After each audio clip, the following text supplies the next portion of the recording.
नमन में बताओ क्या बोल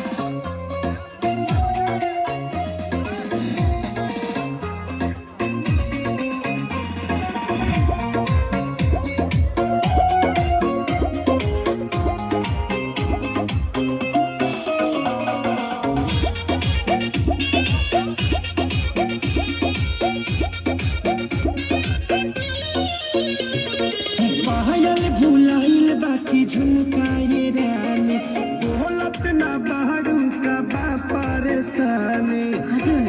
अरे बोला का बात बा। पायल भुलाइल बाकी झुमकाए रानी बोलत ना बाहरू का बाटे परेशानी। काहे तोहर भोरे से लटकल बलोला हो लटकल बलोला। हाँ तो सुनी ना।